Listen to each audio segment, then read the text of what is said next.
2절에 보면 그렇게 말씀하십니다. 날마다 주님 곁에 계셔 자비로 날 감싸주시니. 그리고 우리가 주님 곁에만 계시면 주님께서 자비로 우리를 감싸주신다고 말씀하십니다. 주님 앞에 이 몸을 맡길 때 힘주시네, 위로함 주시네. 우리 인생은 하나님께 맡기고 살아야 돼요. 내 인생은 내 인생이 아닙니다. 누구의 것입니까? 하나님의 것이에요. 우리가 하나님을 믿는 순간부터 내 인생을 다 하나님께 맡기고 살아야 돼요. 그때 힘주시고 위로함 주시니. 어린 나를 품으시사 항상 평안함 주시도다. 내가 살아 숨을 쉬는 동안 살피신다 약속하셨네. 살아 숨을 쉬는 동안 그렇게 말씀하십니다. 사람이요, 아무리 가까운 사람도 죽음을 맞이하면 그때부터는 대화가 단절이 됩니다. 소통이 안 돼요. 죽은 사람과 소통이 안 됩니다. 얼마 전에 2, 3주 전에 그 사랑하는 선배 목사님이 소천하셨는데 거기를 이제 목사님이 한 10분 정도 갔습니다. 용인에 있는. 거기 이제 문상을 쭉 갔는데 9분 다 맞이하고 이제 10번째 제가 그 사모님을 맞이했는데 사모님이 얘기하시는 거예요.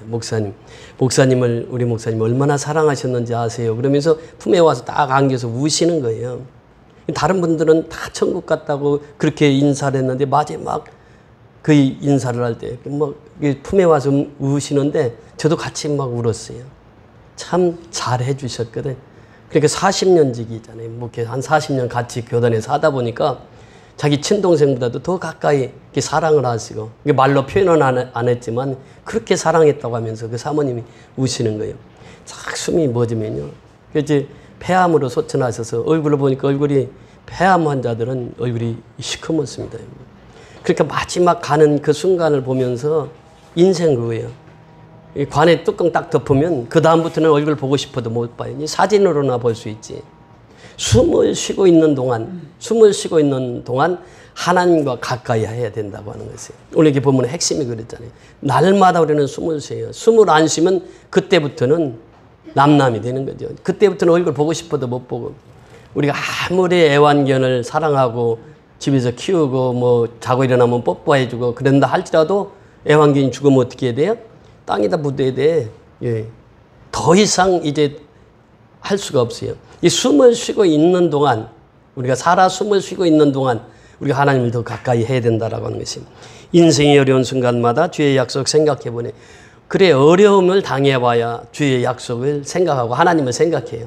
우리가 평상시에 어려움 없고 그러면요 별로 하나님 생각하지 않아요. 그런데 어려움을 당하면은 하나님을 깊이 생각하게 되거든요.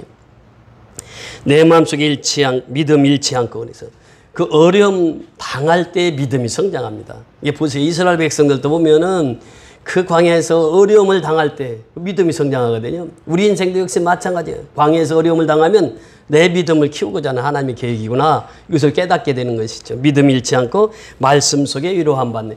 그러니까 평상시는 말씀 매일 보내줘도요. 안 읽을 때가 많아. 내가 이렇게 보면은 많이 안 읽더라고.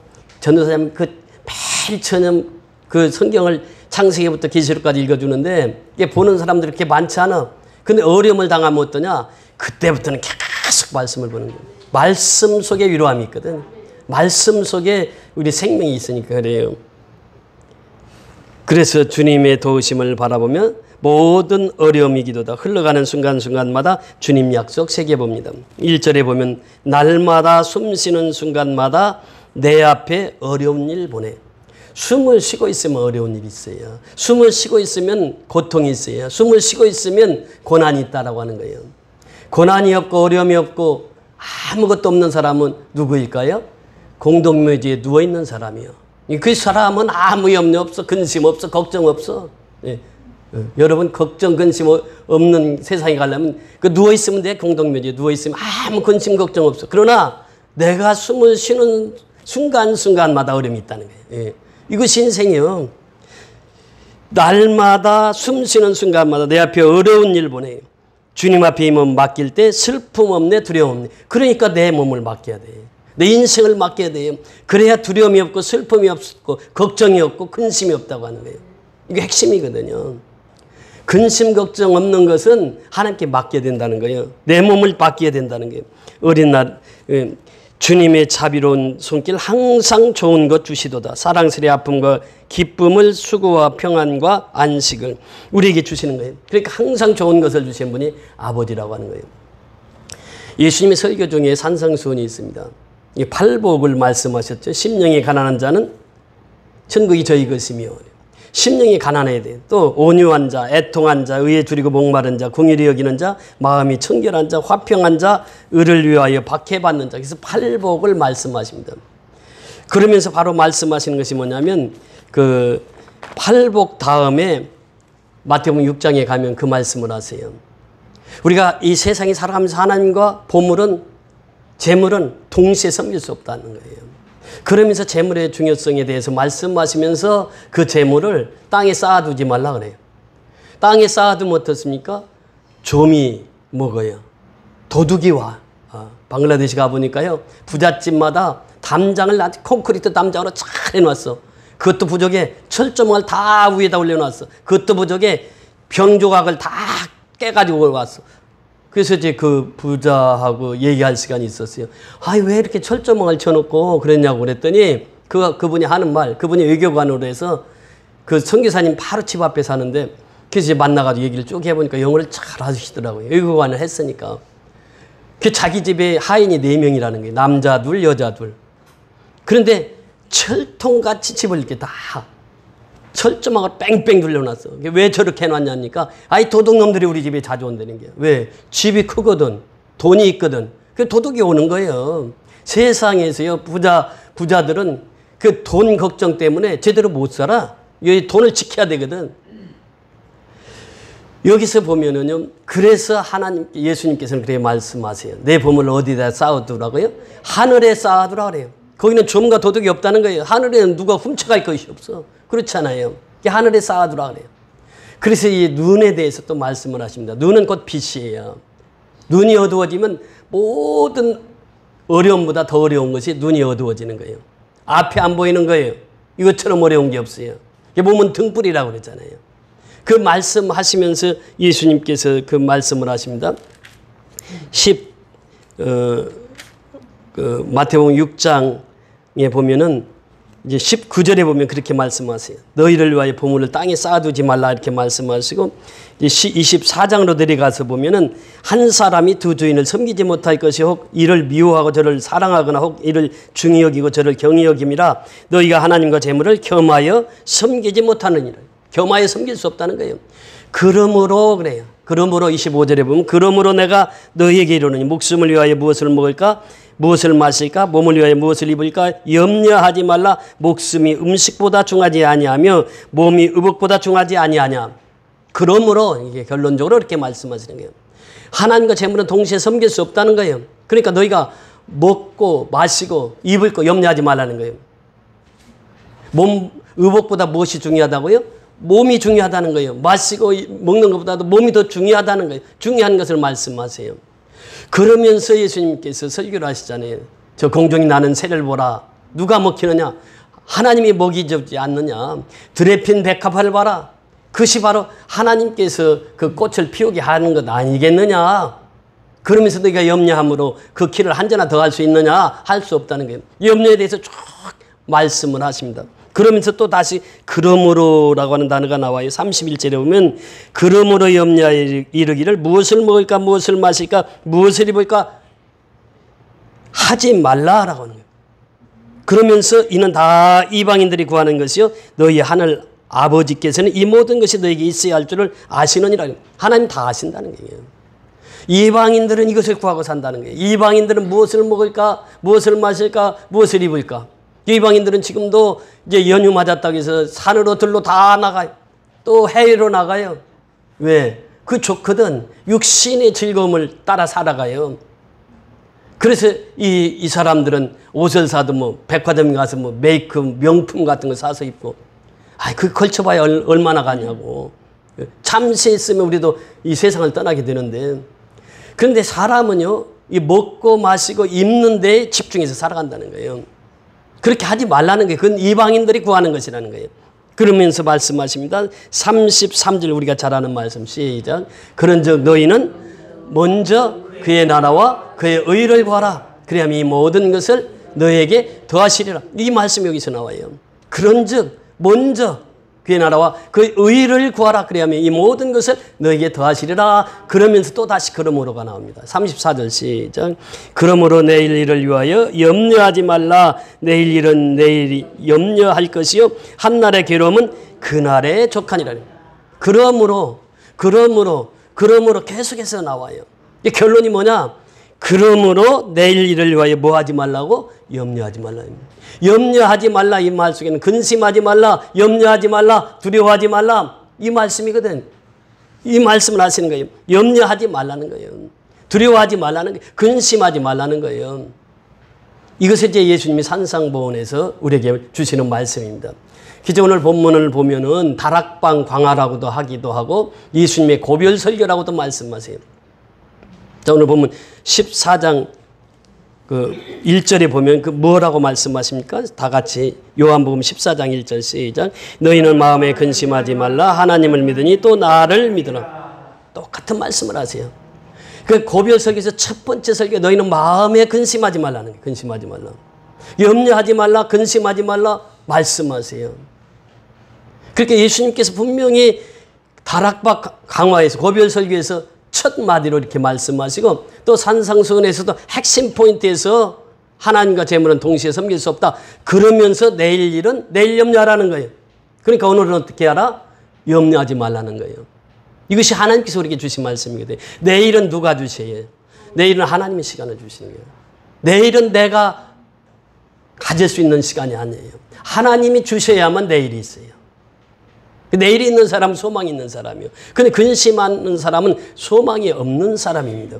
근심하는 사람은 어리석은 사람입니다. 시편 기자는 시편 41편 1절을 통해서 어리석은 자는 누가 없다고 한다고요?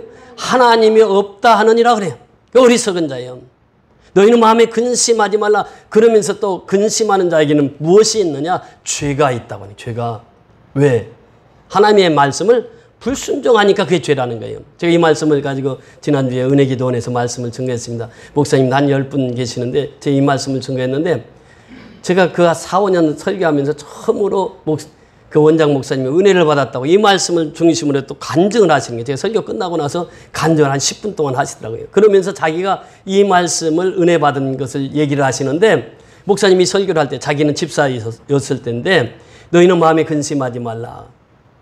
이 말씀을 주실 때 근심하는 것은 죄니라 이렇게 말씀을 하셨는데 그것이 그렇게 은혜가 되더라는 거예요. 내가 주님을 섬기면서 그때 부산에서 신앙생활할 때 4층짜리 건물을 자기가 몸무게가 35kg인데 1층부터 4층까지 자기가 화장실까지 다 청소를 했대요. 그리고 돈 한 푼도 안 받고 사찰 집사가 나가가지고 그 자리가 비어가지고 자기 혼자 그렇게 4, 5년을 그렇게 청소를 하고 그런데 그래서 자기는 신앙생활 참 잘하는 줄 알았는데 이 말씀을 딱 대하니까 야 내가 근심했는데 이거 죄구나. 근심은 죄라는 거예요. 왜? 하지 말라고 하는 것을 하니까 죄예요. 예. 근심하면 죄라는 거예요. 근심하면요 최악의 상태를 상상합니다. 우리가 근심해 보세요. 나쁜 것으로만 계속 상상을 해요. 그러니까 이 사람이 부정적인 사람이 되게 됩니다. 근심을 하게 되면 최악의 상황을 해요. 근심을 하는 사람은요, 이 최악의 상황을 상상을 하다가 최악의 길로 가게 됩니다. 이런 이 자살하는 사람의 특징이 무엇입니까? 염려와 근심이 가득 찬 거예요. 최악을 상상해요. 그래서 내가 이렇게 살아서 뭐해? 뛰어내려야지. 한강에서 뛰어내리고 아파트에서 뛰어내리고. 이게 뭐냐면 자살의 궁극적인 출발은 어디서부터 나오냐? 근심에부터 나온다는 거죠. 그게 근심하지 말라는 거예요. 이게. 하나님께 또 말씀하세요. 근심 있는 사람은 미래가 없다는 것입니다. 내일이 없다는 것이에요. 지난주에 그 경일로카 선교연합교회 모메오 목사님하고 샬롬교회 애쉬 목사님이 사진이 꼭 월요일 날 되면 오는데 사진이 안 와요. 연락을 해도 몇 번을 연락해도 연락이 안 돼요. 또 따로 목사한테 연락을 해가지고 어떻게 된 거냐 도대체 연락 좀 해봐라. 연락이 안 되는 거예요. 근데 이제 마지막 금요일 날 이제 연락이 돼서 사진을 받았는데 해킹을 당한 거예요. 페이스북을. 해킹을 당해가지고 이걸 보내고 싶어도 못 보내. 그러면서 이제 옛날 건 다 이제 해커들이 했으니까 다 없애고 새로 개정을 해가지고 보내왔던데, 그래서 이제 한 주 동안 새벽마다 기도하는 게 지금 그 속에 무슨 일이 일어났는지를 내가 모르잖아요. 그러니까 새벽마다 하나님 경일록과 성경연합교회, 샬롬교회 그러면서 기도했거든요. 그러니까 이 쿠데타 상황에 있다 보니까 이 정상적인 국가가 아니잖아요. 그러니까 페이스북이나 이런 걸 다 쿠데타군들이 검열을 하고 있는 거예요. 그래서 우리가 이 세상을 살아가는, 우리가 숨을 쉬고 살아가는 동안 근심거리가 없을 수가 없는 거예요. 그런데 우리가 근심에 쌓이게 되면 어떻게 됩니까? 미래를 열어갈 수가 없다는 거예요. 선교하는 사람 염려하고 근심하지 않습니다. 복음을 전하는 사람 염려하고 근심하지 않아요. 왜? 염려, 근심은 미래의 문을 다 닫아버리거든. 그러니까 이 앞으로 진치가 안 되는 거예요. 염려, 근심하면. 그래서 우리 찬송가 382장에 있잖아요. 너 근심 걱정 말아라 그래요. 이 말씀은 그 마틴 목사님 부부가 이 찬송을 작사 작곡을 했는데, 그 사모님이 없이 몸이 아팠어요. 목사님은 이제 다른 교회 설교하러, 부흥회 인도하러 가셨습니다. 말씀을 인도하러 갔는데 사모님 혼자 계시면서 이 작사를 한 거예요. 병상에서. 너 근심 걱정 말아라. 주 너를 지키리. 주 날개 밑에 거하라. 주 너를 지키리. 어려워 낙심될 때에 주 너를 지키리. 위험한 일 당할 때 주 너를 지키리. 너 쓸 것 미리 하시고 주 너를 지키리. 구하는 것을 주시며 주 너를 지키리. 어려운 시험 당해도 주 너를 지키리. 구주의 품에 거하라. 주 너를 지키리. 후렴에 보면 주 너를 지키리. 아무 때나 어디서나 주 너를 지키리. 늘 지켜주시리. 이것이 바로 이 산상수훈에서 예수님이 말씀하신 거 아니겠어요? 또 고별 설교에서 첫 번째로 말씀하신 거 아니겠어요? 이 사모님이 작사를 다 하고 이 작사를 끝냈는데 목사님이 이제 부흥회를 마치고 와서 작곡을 하셨어요. 그래서 이 찬송이 나오게 됐는데, 너 근심 걱정 말아라. 주 너를 지키리. 근심 걱정하면요 하나님 지켜주시지 않는다는 거예요. 그 근심 걱정 말아야 하나님 지켜주신다는 것입니다. 이 말씀을 주시고 우리가 인생을 살아가면서 가장 중요한 것이 뭐냐? 하나님의 말씀을 붙드는 것이에요. 예수님께서 말씀하시네. 너 근심 걱정하지 말라. 염려하지 말라. 이렇게 말씀하셨어요. 마태복음에서 또 오늘 본문에서 말씀하세요. 베드로 사도가 그 말씀하십니다. 너 염려를 다 주께 맡겨버리라. 이는 저가 너를 번고하심이라. 베드로전서 5장 7절의 말씀이에요. 사도 바울은 옥중에 있습니다. 옥중에 있으면서 빌립보 서신을 띄우게 되는 거예요. 자기가 빌립보를 개척했잖아요. 그러니까 개척한 교회니까 숟가락 몽댕이 하나 어디 있는 것까지 다 알아. 그가 이제 그 감옥에서 편지를 띄우면서 얘기합니다. 기뻐하라. 내가 다시 말하노니 기뻐하라. 그래. 자기 몸은 옥에 갇혀 있어요. 그런데 빌립보 서신을 통해서 기뻐하라. 내가 다시 말하노니 기뻐하라. 그래서 빌립보 서신은 기쁨의 서신입니다. 그러면서 빌립보서 4장 6절 7절에 보면 아무것도 염려하지 말고 오직 너희 구할 것을 감사함으로 하나님께 하리라. 그래야 모든 지각에서 뛰어나신 하나님의 평강이 그리스도 예수 안에서 너희 마음과 생각을 지키시리라. 그리고 예수님이 말씀하시고 사도 베드로가 말씀하시고 바울 사도도 이어서 옥중에서 쓰는 편지 속에 그 말씀을 하셨다면 아무것도 염려하지 말라는 거예요. 그런데 우리는 염려 근심하고 살아요. 성경은 우리에게 그 말씀을 주셨거든요. 근데 우리는 염려 근심을 하고 살아요. 문홀이라고 양평에 갔다 보면 그 양평에 호수가 아주 참 멋있는데 거기에 문홀이라고 하는 마을이 있어요. 거기 이제 어린아이가 태어났습니다. 태어나가지고 이제 그 일찍이 부모를 잃었어요. 근데 이 아이는 초등학교 다닐 때에 축구를 하다가 그 친구가 그냥 축구공을 너무 세게 차가지고 눈에 딱 맞았어요. 눈에 맞아가지고 실명이 됐어, 둘. 초등학교 때 실명이 됐어. 그래서 공부도 못했어요. 서울에 올라왔는데 어머니 죽지, 아버지 죽지, 다 죽고, 이제 그 장님이 가장이 됐어요. 그 동생들 이제 둘인가 같이 서울에 올라왔는데 19살 때까지 공부를 못했어요. 근데 서울에 가면 어디야, 그 연희동인가 가면 그 맹인 학교가 있습니다. 거기를 19살인가 그렇게 늦이감치 들어갔습니다. 중학교, 고등학교. 그러면서 이제 그 맹인 학교니까 이대생들이 와서 그 봉사를 하러 왔어. 봉사를 왔는데 그 중에 한 여대생하고 만나서 연애를 하게 됐어요. 그래서 결혼하게 됩니다. 이대생하고 그 맹인하고 결혼을 하게 돼요. 근데 이분이 이제 공부를 열심히 해가지고 국비 유학생이 돼서 미국에서 공부를 합니다. 미국에서 공부하고 공부를 마칠 때 서로 대학에서 머리가 좋으니까 교수로 와달라고. 그래서 이제 그 교수를 하다가 아버지 부시 대통령 때 부시 대통령이 장애인 차관보까지 입원을 했습니다. 그래서 우리나라 사람 중에는 제일 높이 올라간 사람이에요. 이분이 이제 그 목사님들 강의도 많이 오시고 그러셨어요. 간증을 하시는데 그분은 딱 두 말씀을 붙들었다는 게, 첫째는 할 수 있거든이 무슨 말이냐. 믿는 자에게는 능치 못함이 없느니라. 마가복음 9장 23절에. 또 빌립보서 4장 13절에 내게 능력 주시는 자에서 내가 모든 것을 할 수 있느니라. 그래서 그는 눈이 안 보이는 그 상황 속에서도 그렇게 공부를 해서 강경우 박사님 그 열심히 인생을 살아서 미국에서 한인 중에서는 제일 높은 직위에 오르게 되었고, 그분이 이제 그렇게 일생을 살아갈 수 있었던 비결은 말씀 두 마디 붙들었기 때문이라는 거예요. 오늘날도 역시 마찬가지입니다. 우리가 이 말씀을 붙들고 나가면 승리할 수 있어요. 그래서 어렵고 힘들 때마다 주의 말씀을 묵상하는 것이에요. 그러면서 그 하늘에 있는 처소 예비하러 간다고 예수님 말씀하시는 천국을 예비하러 간다는 거예요. 천국은 눈물도 없고 근심도 없고 걱정도 없는 것이에요. 아픈 것이 없는 것이에요. 그래서 우리는 천국을 날마다 사모하고 살아야 돼요. 그 천국을 사모하면서 하루하루를 살아가는 것이죠. 천국에 있으면 무엇도 있다? 지옥도 있다는 거예요. 천국 못 가면 어디로 가요? 지옥 가야 돼. 지옥 가야 돼. 성경이 천국과 지옥이 확연하게 우리에게 말씀해 주시고 있어요. 그러니까 천국과 지옥에 대해서 말씀하시면서 예수님께서 내가 천국에서 너희 집을 예비하면은 나 있는 곳으로 너희도 데리고 갈 것이야. 그러니까 내가 반드시 다시 오신다고 말씀하셨습니다. 여기까지 지난주에 말씀을 같이 나눴는데요. 이제 오늘 본문에 보면 또 도마가 등장합니다. 4절 보세요. 오늘 본문 4절.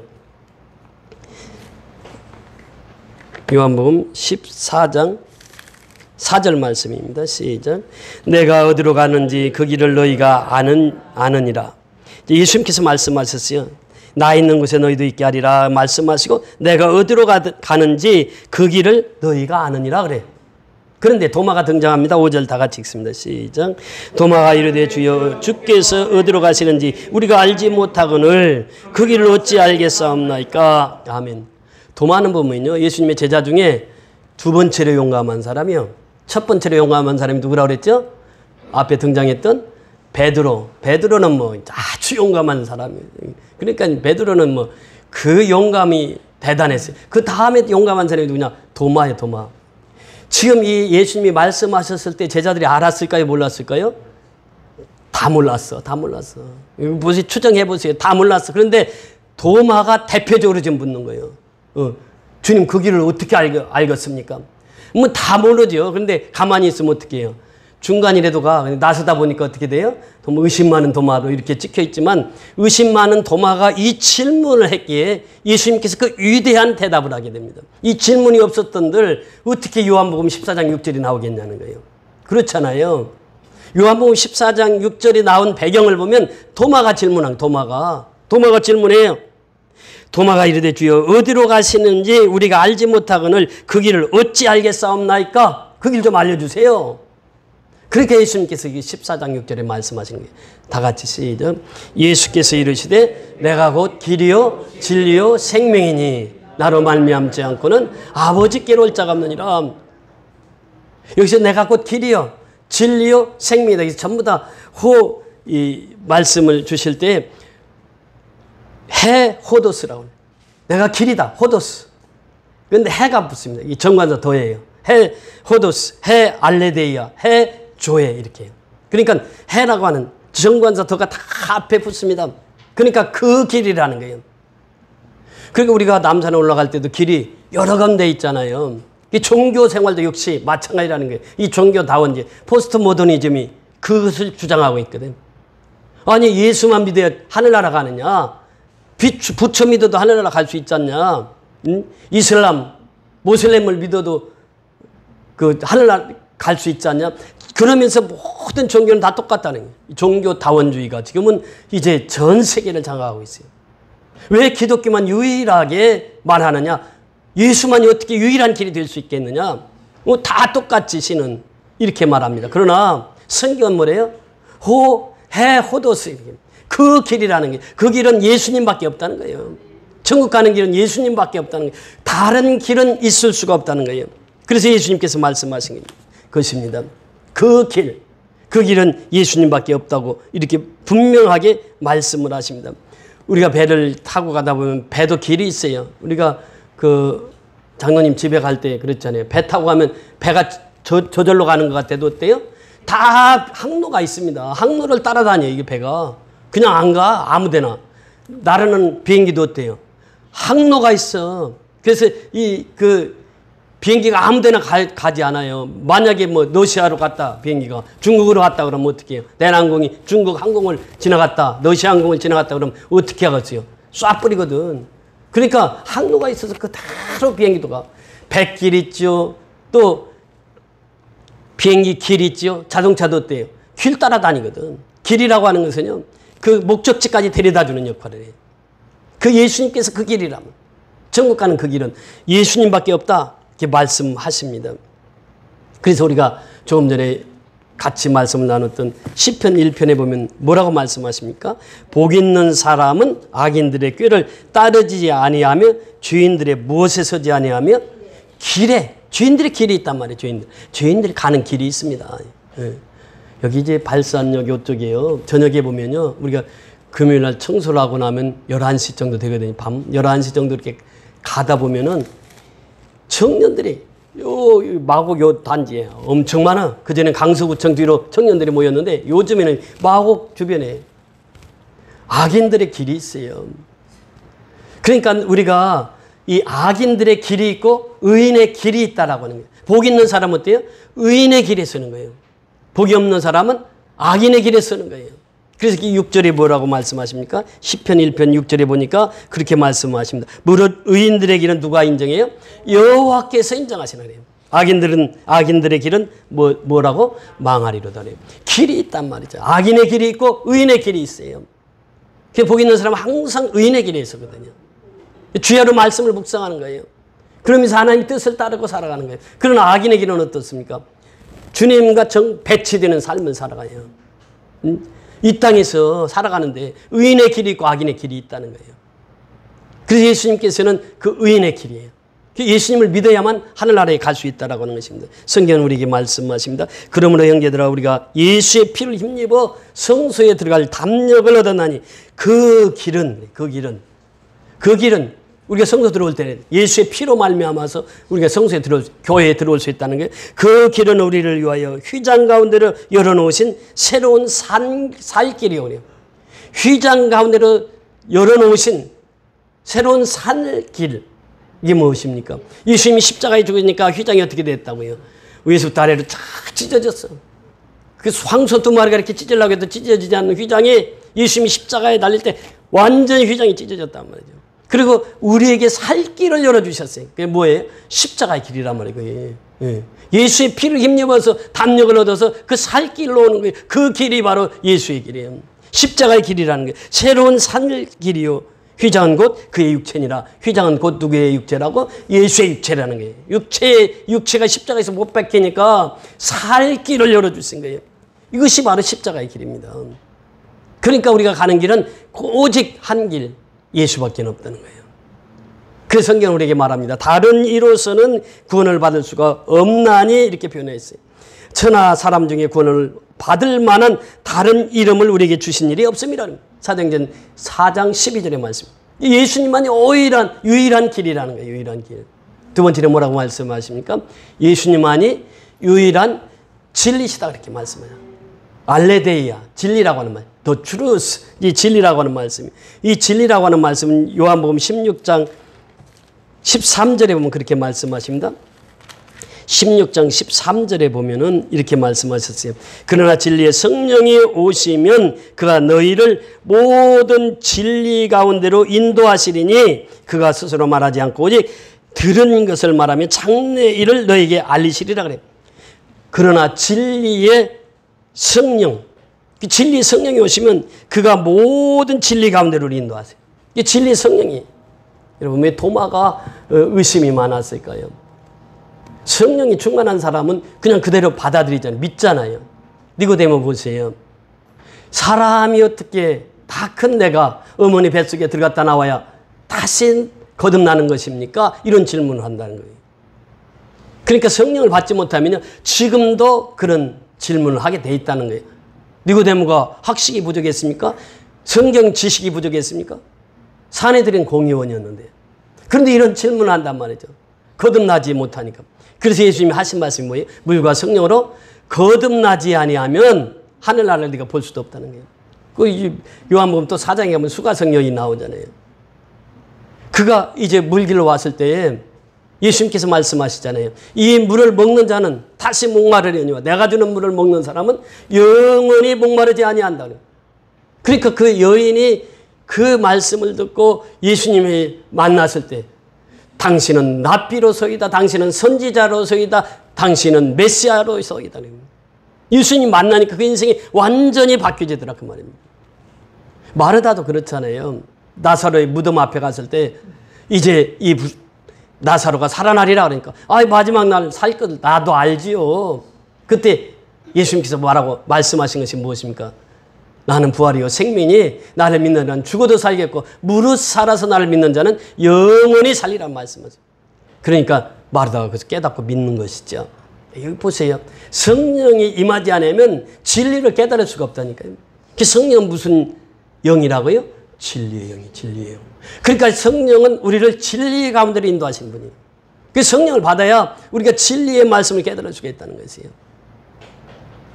그래서 요한복음 17장 17절에도 보면 진리로 거룩하게 하옵소서. 아버지의 말씀은 진리이니라. 하나님의 말씀이 곧 진리라 이렇게 말씀하십니다. 야고보서 1장 18절에 보니까 진리의 말씀으로 우리를 낳으셨도다. 우리를 낳은 것이 무엇으로? 진리의 말씀으로 우리를 낳았더라 이렇게 말씀하십니다. 또 에베소서 1장 13절에 보니까 그 안에서 너희도 진리의 말씀 곧 너희의 구원의 복음을 듣고 그 안에서 또한 믿어 약속의 성령으로 인치심을 받았더니 이렇게 말씀하십니다. 진리의 복음이 약속의 성령으로 인치심을 받은 이 진리를 통해서 이렇게 말씀하십니다. 디모데전서 2장 4절 5절에 보면 그 말씀하십니다. 하나님은 모든 사람이 무엇을 받으며 구원을 받으며 어디에 아는데 진리를 아는 데 이르기를 원하시느니라. 모든 사람이 구원을 받기를 원해요. 누가? 하나님이 그 진리를 아는 데 이르기를 원하시느니라. 하나님은 한 분이시여 또 하나님과 사람 사이에 중보자도 한 분이시니 곧 사람이신 예수 그리스도라. 예수 그리스도 그분이 진리라는 거예요. 그러면서 요한복음 8장 32절에 보니까 진리를 알지니 진리가 뭐라고요? 너희를 자유케 하리라. 진리를 알아야 되거든요. 예수, 진리의 성령, 이분을 알아야 된다는 것이에요.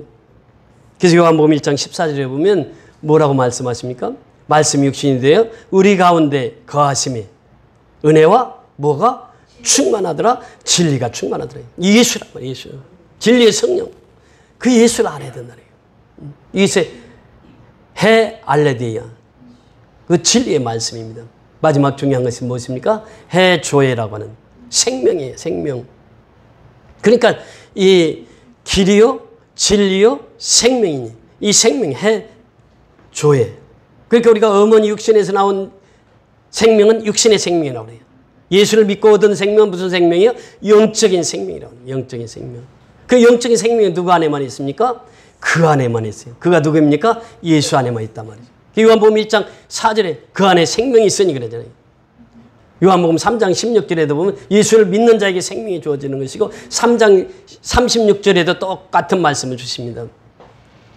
그러면서 요한복음에 보면 계속해서 그 생명을 말씀하세요. 요한복음 10장 10절에 보면 도적이 오는 것은 도적질하고 죽이고 멸망시키려는 것이지만 내가 온 것은 생명 없고 풍성한 삶을 누리기 위함이라 그래요. 이게 생명이라고 생명. 요한복음 14장 6절 오늘 본문 다 같이 시작. 예수께서 가라사대 내가 곧 길이요 진리요 생명이니. 길이요 진리요 생명이라는 거예요. 더 나가서 요한복음 20장 21절에 뭐라고 말씀하십니까? 이 책을 기록한 목적은 예수가 하나님의 아들이시요. 예수가 하나님의 아들이요. 예수가 그리스도이시요. 예수가 메시아라는 거예요. 그리고 그 속에 무엇이 있음을 알게 하려 합니다. 생명이 있음을 알게 하려 합니다. 해조회라고 하는 거예요. 예수 속에만 그 생명이 있다고 하는 것입니다. 요한일서 5장 11절 까지 또 증거를 이것이 하나님이 우리에게 영생을 주신 것과 이 생명이 누구 안에? 그의 아들 안에 있는 것이니라. 예수 안에 있는 것이니라.